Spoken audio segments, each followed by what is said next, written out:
میرے گھر میں قید کر دینے والوں، ذرا یہ بتاؤ، مدینے کے اندر جب رسول نے مسجد بنائی تھی، اس مسجد کی زمین خریدتے ہوئے آپ نے کہا تھا کون ہے جو اس مسجد کے لیے اس پلاٹ کو خرید کر دے، اس کے بدلے میں اس کو اللہ کی جنت کی گارنٹی دیتا ہوں؟ بتاؤ یہ زمین کس نے خرید کر دی تھی؟ باغیوں نے کہا اے عثمان تو نے خرید کر دی تھی۔ کہا آج میری خریدی ہوئی زمین پر بنی ہوئی مسجد میں مجھے نماز پڑھنے نہیں دیتے؟ کہا میرے سوال کا جواب دو، مدینے کے اندر میٹھے پانی کا کنواں نہیں تھا، میرے رسول علیہ السلام نے کہا تھا کون ہے جو یہودی سے یہ کنواں میٹھے پانی کا خرید کر دے اور اپنے ڈول کو عام مسلمانوں کے لیے وقف کر دے، جو چاہے اس میں سے پانی بھرے؟ تو وہ کون تھا جس نے یہ کنواں خرید کر رسول کریم صلی اللہ علیہ وسلم کو دے کر اس سے جنت کی خوشخبری پائی تھی؟ کہا عثمان وہ تو تھا۔ کہا اسی کنویں کا پانی آج مجھے نہیں پینے دیتے؟ باغیوں سے آپ سوال کر رہے، کیا تم جانتے نہیں میرا رسول کریم صلی اللہ علیہ وسلم سے کیا رشتہ تھا؟ کہا جانتے ہیں، رسول کی 2 بیٹیاں تیرے نکاح میں آئی تھی۔ کہا جس کو دامادی کا 2 مرتبہ شرف ملا وہ داماد رسول بنا، آج اس کے خون کے در پہ ہو؟ باغیوں نے مدینے کے تمام راستوں کو بند کر دیا جو عثمان کے گھر کی طرف آتے تھے، اور ہر راستے پر پہرے لگا دیے، لیکن پھر بھی 700 مسلمان ہتھیاروں سے لیس ہو کر سیدنا ابو ہریرہ ان کے اندر موجود ہیں، سیدنا عثمان کے پاس آتے ہیں اور کہتے ہیں آپ ہمیں اجازت دیجئے، ہم ان باغیوں سے لڑ کر ان کی گردنوں کو اڑا کر آپ کو ان سے آزاد کروا لیں گے۔ لیکن سیدنا عثمان تیرے صبر پہ قربان جاؤں، جواب میں کہتے ہیں میرے نبی کے صحابہ میں تمہیں اللہ کا واسطہ دے کر کہتا ہوں کہ میرے لیے کوئی شخص نہ لڑے، میرے لیے کوئی خون نہ بہائے، تم لوٹ جاؤ۔ شہادت عثمان کا مقابلہ کرتے ہو شہادت حسین سے؟ ارے ذرا آنکھوں کو کھول کر دیکھو تو صحیح، ایک طرف سیدنا حسین رضی اللہ عنہ وارضا 72 انسانوں کے ساتھ، جن میں بچے بھی ہیں، جن میں عورتیں بھی ہیں، وہ نکلتے ہیں، صحابہ روک رہے ہیں، عبداللہ ابن عمر روک رہے ہیں، ابن عباس روک رہے ہیں، صحابہ کی جماعت روک رہی ہے، حسین نہ جاؤ، حسین نہ جاؤ، اور سیدنا حسین جا رہے ہیں، اور ادھر پوری اسلامی حکومت سیدنا عثمان سے اجازت مانگ رہی ہے، امیر المومنین سے سوال کر رہی ہے، 700 صحابہ سیدنا عثمان کے دروازے پر کھڑے ہیں، اجازت دیجئے ہم ان باغیوں سے، ان مصر کے باغیوں سے ہم لڑنے کے لیے تیار ہیں، اور وہ اللہ کا واسطہ دے کر کہتے ہیں لوٹ جاؤ، میرے لیے کوئی مسلمان نہ لڑے، میں مسلمانوں کا خون بہتا ہوا نہیں دیکھ سکتا۔ ایک طرف امیر المومنین کی حفاظت کے لیے امیر معاویہ لشکر بھیجنے پر تیار ہے، مدینے کے مسلمان جنگ کرنے پر تیار ہے، اور ایک طرف یہ 72 انسانوں کو لے کر جا رہے ہیں۔ شہادت حسین کا مقابلہ کس سے کرتے ہو؟ یہ امام مظلوم سیدنا عثمان رضی اللہ عنہ وارضا، لوگ اپنا خون بہانے کے لیے تیار ہیں، تلواریں بے نیام ہونے کے لیے تڑپ رہی ہے، لیکن وہ کہتے ہیں لڑنا ہے تو اللہ کے لیے لڑو، میری ذات کے لیے کوئی نہ لڑے، اور میں مدینہ الرسول میں مسلمانوں کا خون بہتا ہوا نہیں دیکھ سکتا۔ نبی کے ان صحابہ کو واپس لے جاتے ہیں۔ عبداللہ بن سلام رضی اللہ عنہ وارضا نے باغیوں سے کہا لوگو تم عثمان کو قتل نہ کرو، تم میں سے جو شخص عثمان کو قتل کرے گا وہ اللہ سے کوڑی ہو کر ملے گا، کوڑ کے مرض میں مبتلا ہو کر اللہ کے دربار میں اٹھے گا۔ یاد کرو اللہ کی تلوار ابھی تک نیام کے اندر ہے، لیکن اگر تم نے عثمان کو قتل کر دیا پھر اس کی تلوار نیام سے نکل آئے گی اور قیامت تک دوبارہ کبھی میان میں نہیں جائے گی۔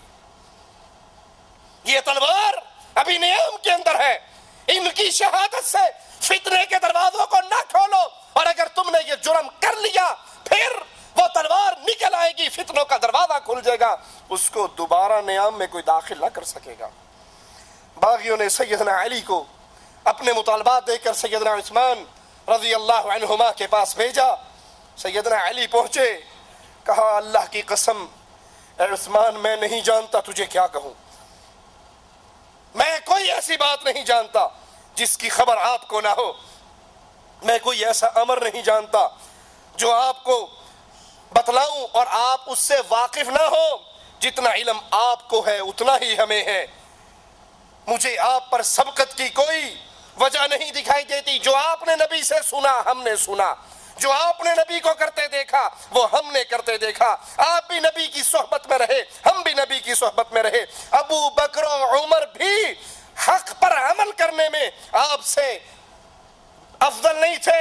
جس طرح وہ حق پر عمل کرتے اسی طرح قرآن و حدیث کی آوازیں پر آپ عمل کرتے.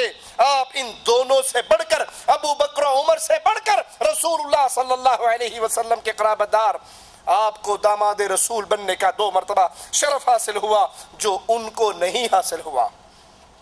ابو ذر الجہنی سیدنا عثمان کے پاس آئے تو سیدنا عثمان رضی اللہ عنہ وارضاہ نے فرمایا 10 باتیں میں نے اللہ کے ہاں امانت رکھی ہیں.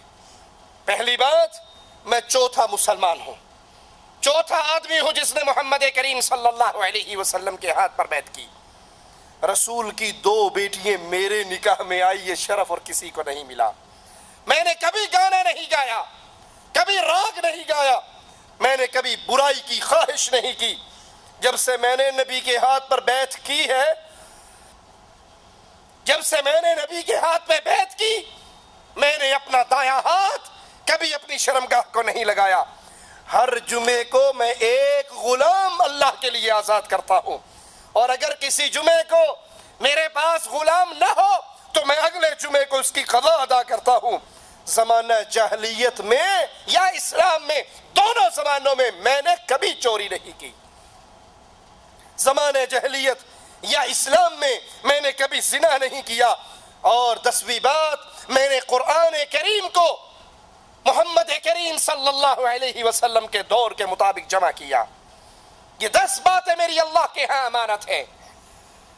سیدنا مغیرہ بن شعبہ رضی اللہ عنہ وارضاہ عثمان رضی اللہ عنہ وارضاہ کے پاس آتے ہیں, ایام محاصرہ ہے, اور آپ کی خدمت میں عرض کرتے ہیں کہ افسوس خلیفہ ہوتے ہوئے بھی آپ پر اتنی بڑی مصیبت آئی. میں آپ کے سامنے کچھ باتیں رکھتا ہوں جن میں سے کسی ایک بات کو آپ تسلیم کر لو. اور وہ پہلی بات, اٹھئے باغیوں سے قتال کیجئے, قتال کا حکم دیجئے, ہم ان سے قتال کرتے ہیں کیونکہ آپ حق پر ہیں اور باغی باطل پر ہیں. آپ کے مددگار بہت ہیں, نبی کے صحابہ کے شاگرد موجود ہیں مدینہ کے اندر, اور آپ سے سوال کر رہے ہیں, اجازت دیجئے ہم ان باغیوں کے سروں کو کاٹنے کے لیے تیار ہیں. سیدنا حسین کو روکنے کے لیے صحابہ ان کے گھوڑوں کی لگام پکڑتے ہیں, اور یہاں صحابہ منتیں کرتے ہیں, عثمان ایک مرتبہ اجازت تو دے دو. لیکن سیدنا عثمان کہتے ہیں میں اپنے لیے کسی کو خون بہانے کی اجازت نہیں دیتا.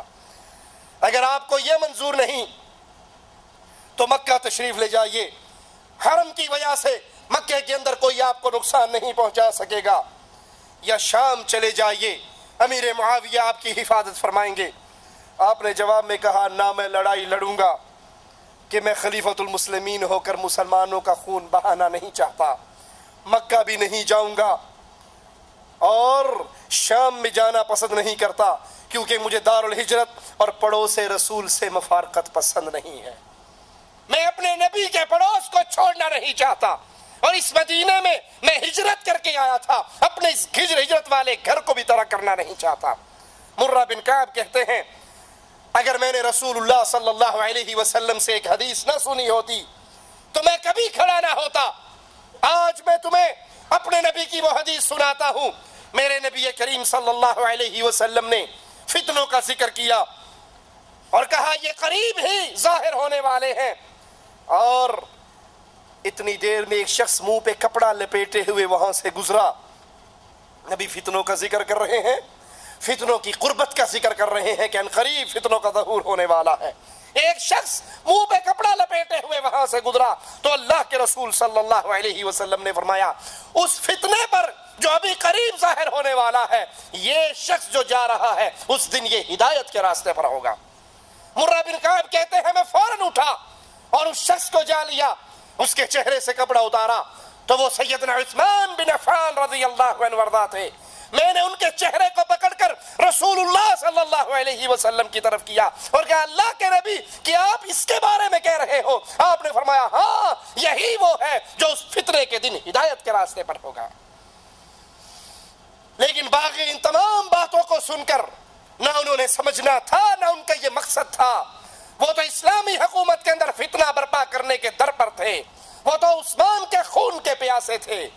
اور یہ بغاوت کے دن، یہ حج کے ایام، مسلمانوں کی اکثریت حج کرنے کے لیے گئی ہوئی، لہذا باغیوں کو بھی سکون تھا اور وہ پرسکون ہو کر مسلمانوں کے خلیفہ کے گھر کا گھیراؤ کیے ہوئے آپ کے قتل پر تیار ہو گئے۔ سیدنا عثمان رضی اللہ عنہ وارضاہ کو یہ خبر پہنچ گئی کہ باغی آپ کے خون کے پیاسے ہیں، آپ پھر اپنے گھر کی چھت پہ چڑھتے ہیں۔ سوچئے ذرا، مقارنہ کیجئے، منظر اپنے سامنے رکھیے۔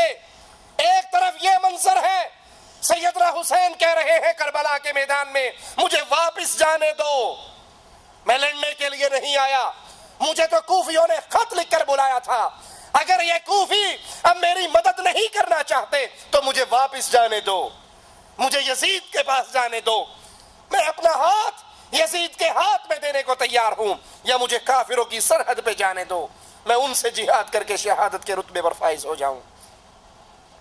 اور ایک طرف یہ منظر ہے کہ صحابہ کرام آپ سے اجازتیں مانگ رہے ہیں، لیکن آپ خود اپنے گھر کی چھت پہ چڑھتے ہیں اور ان سے سوال کرتے ہیں ظالموں مجھے کس جرم میں قتل کرنا چاہتے ہو؟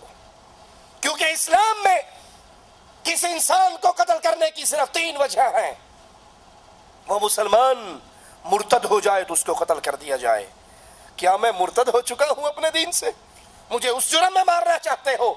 یا شادی شدہ زنا کرے پھر اس کو رجم کر دیا جائے؟ سوال کرتے ہیں کیا میں نے یہ جرم کیا ہے؟ اور تیسرا جرم، کسی نے کسی کو قتل کیا ہو تو قصاص کے طور پر بدلے میں اس کی جان لی جائے۔ سیدنا عثمان کہتے ہیں یہ 3 وجوہات ہوتی ہیں قتل کرنے کی اسلام میں، بتاؤ میرا کیا جرم ہے، مجھے کس جرم میں قتل کرنا چاہتے ہو؟ سیدنا عثمان رضی اللہ عنہ وارضاہ اپنے گھر کے اندر قید، نہ کھانا ہے نہ پینا، اور دنوں پہ دن گزر گئے، ایک روایت میں 39 دن اور 40 دن کا بھی ذکر آتا ہے۔ سیدنا علی رضی اللہ عنہ وارضاہ حسن و حسین کو بھیجتے ہیں جاؤ اے حسن اور حسین اپنے خالو کے دروازے پر پہرا دو،